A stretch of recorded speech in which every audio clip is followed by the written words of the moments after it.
Les résultats ne sont pas encore officiels, mais les proches de Kais Saied laissent exploser leur joie. Selon les derniers sondages, le candidat anti-système, indépendant et novice en politique serait qualifié pour le second tour avec environ 19% des voix. Nous attendons en tout cas les résultats officiels, mais ce qui a été annoncé jusqu'à maintenant montre que j'ai remporté la première place. C'est une énorme responsabilité envers ce pays et ce peuple. Autre candidat, autre célébration. Devant le QG de Nabil Karoui, l'heure est à la fête sans qu'il ne puisse y prendre part.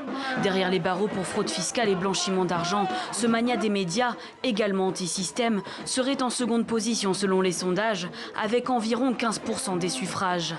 Une situation sans précédent. En son absence, sa compagne prend la parole pour lui.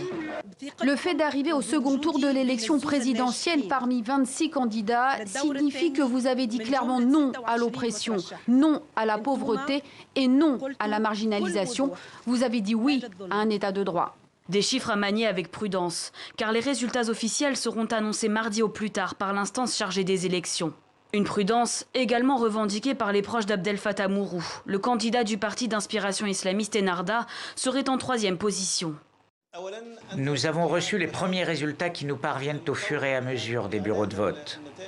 Nous n'avons pas voulu anticiper les événements, bien que, et sans que je rentre dans les détails, ils soient différents de ce que vous avez vu sur quelques chaînes de télé et qui venaient de quelques instituts de sondage d'opinion.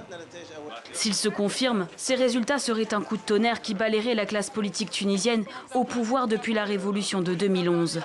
Le Premier ministre sortant, Youssef Chahed, pourrait être l'un des grands perdants de ce scrutin.